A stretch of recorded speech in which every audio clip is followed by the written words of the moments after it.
Hi everyone, I'm your critic, and today I have a very different kind of bat review for you. So today we're going to be talking about this Gray Nicolls bat. So this is a Gray Nicolls Powerbow Inferno 3-star cricket bat. So originally I had purchased this during the lockdown from Talent Cricket.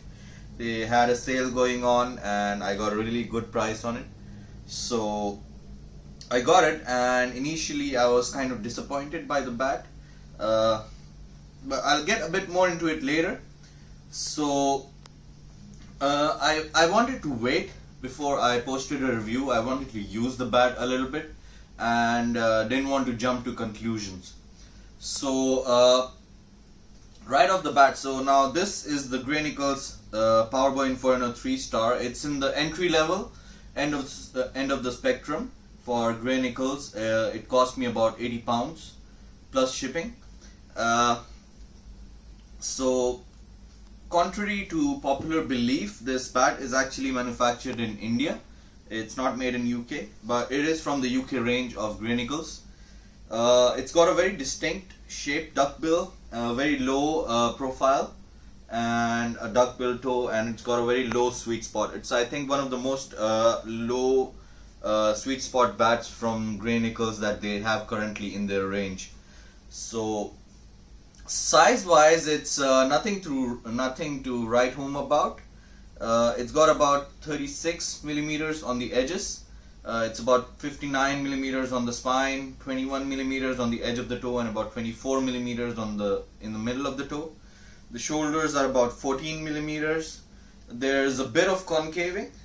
I would say a medium level of concaving, and as far as the handle is concerned, it's medium thickness, semi-oval in the bottom hand and round on the top hand. So let me start by giving my criticism about this bat. So when this bat arrived, initially it came fitted with Extra Tech anti-scuff sheet, which is a clear anti-scuff sheet from Gray Nicolls, and of course it wasn't knocked in. And what I found that first of all, when the scuff sheet was on, I couldn't oil it. So when I tapped the ball on it, I wasn't really happy with it. I found it was quite average, and it sounded a little bit high pitched. So I found it quite weird, and I couldn't oil it. And also the edges were boned, they were not properly rounded, and I found that when I start rounding the edges, when knocking the bat in, the anti-scuff sheet would start getting lifted from the edges. So that was something that I really didn't like, and it also because of that, it prevented me from rounding the edges as much as I would have liked. So I didn't round the edges as much as I would have liked, and I proceeded to knock in the bat, and then I took it to the nets, and the first net I managed to inside edge one over here, and I ended up cracking the edge, and I found out that I hadn't rounded the edge enough. So because of that, then I had to remove the anti-scuff sheet and then round the edges properly and seal the crack, and then I put another scuff sheet in. So I mean, this is my probably my biggest criticism of Gray Nicolls, that if you're gonna put anti-scuff sheets on your bat, and you're gonna put stickers like pre-prepared and all that, the bat wasn't oiled enough, and the edges weren't rounded, and rounding the edges yourself made the scuff sheet start to peel off from the edges. So this is something that was really it was a bit of a hassle for me. So once I did that, and I oiled the bat properly, and I rounded the edges properly, and then I put the new anti-scuff sheet, and then I took it to the nets. Now I've used this bat for about 5 nets. So now my perception of this bat has changed drastically, because after using it for 5 nets, I can say that it's a pretty good bat actually.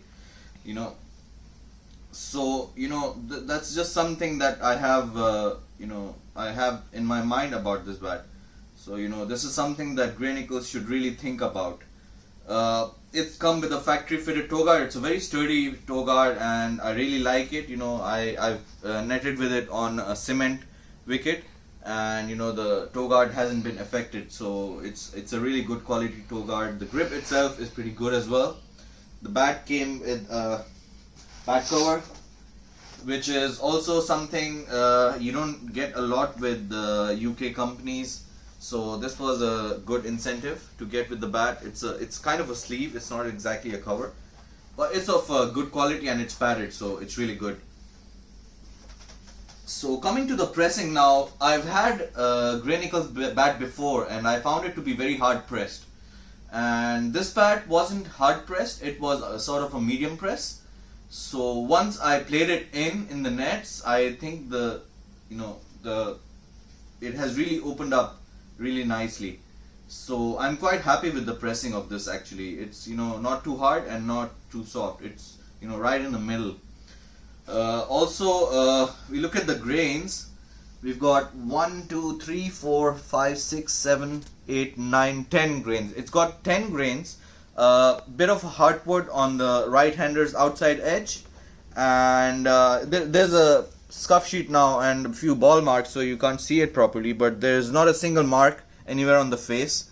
So considering that this is a 3-star bat, it's officially graded as a grade 4 or a grade 3. I'm not exactly sure because they aren't really clear with the grading, but it's grade 3 or grade 4, and it's a pretty good looking bat for a grade 3 or grade 4. I know a lot of companies that would grade this as a grade 2 or even a grade 1. So that aside, pickup wise, I found it to be a touch bottom heavy. It weighs to 9.5, but in my hands it doesn't feel any lighter than its weight. If anything, it feels a bit bottom heavy.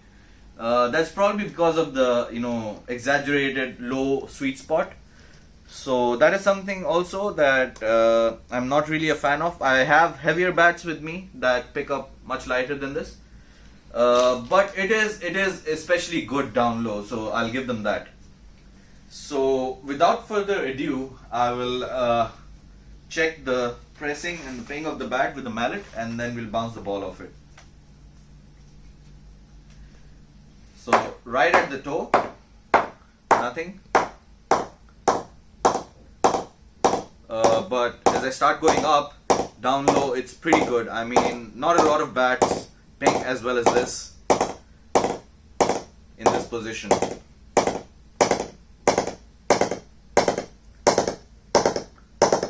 And it pings really well. I mean, I was disappointed at first, but after having used it in the nets for a few times, I can say that it's a pretty good bat.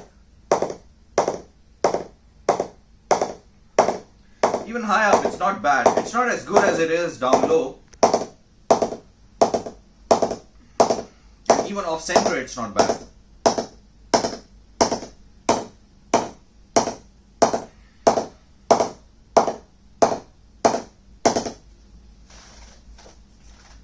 Now with the old Duke's ball,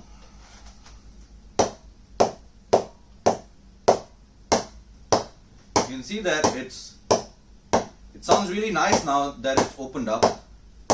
This is down low.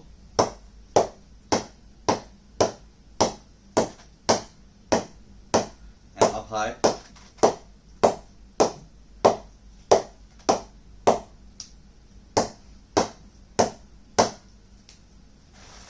And now with the new ball.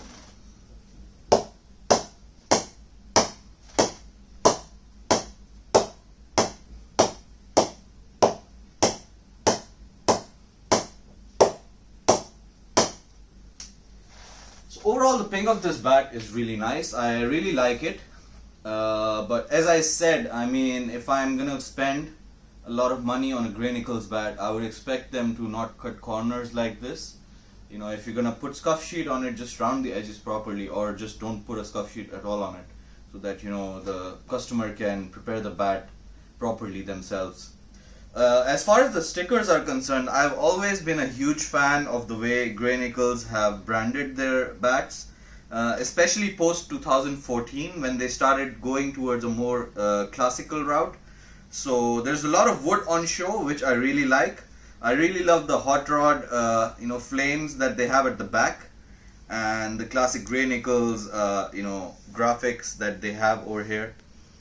So overall, I found this to be quite a bargain for the price that I paid for it, and I would definitely recommend this bat, especially in this grade. So there you have it, guys. This is the Gray Nicolls Powerbow Inferno 3-star.